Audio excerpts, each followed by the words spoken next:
In this lesson, we'll work on another progress check, this time focused on the next deformations, and we'll also lock down certain controllers on our control objects that should not be used.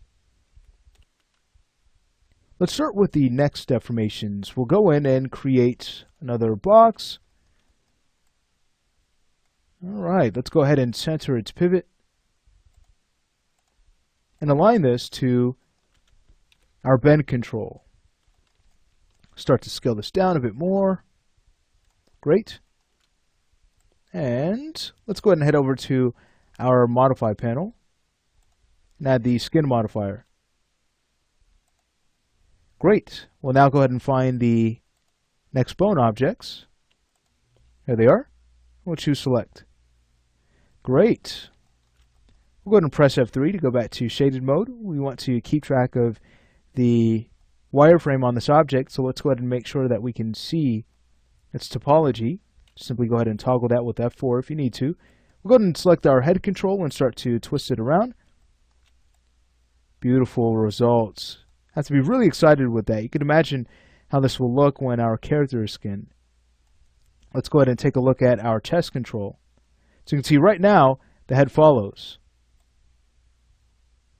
Great. I'll go ahead and use transform to 0 to bring that back.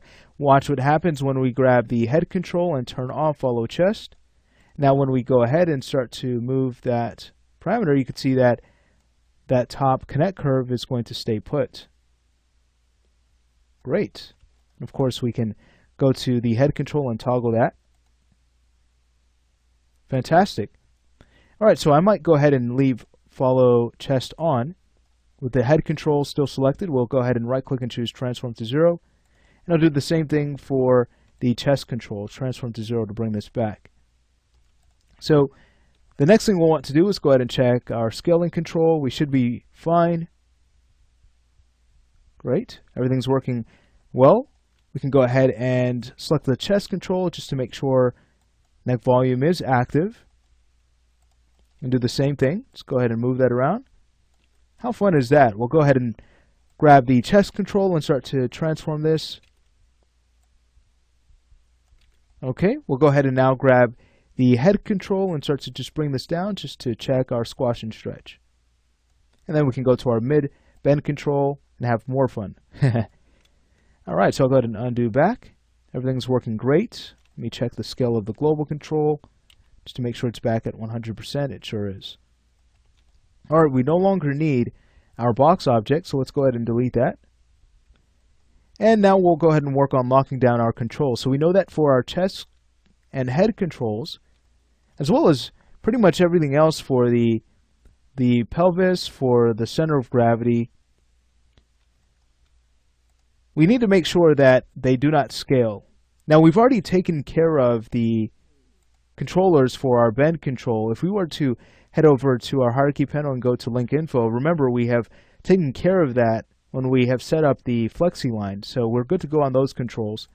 But for things like our head control, we'll want to go in and we'll want to disable scaling.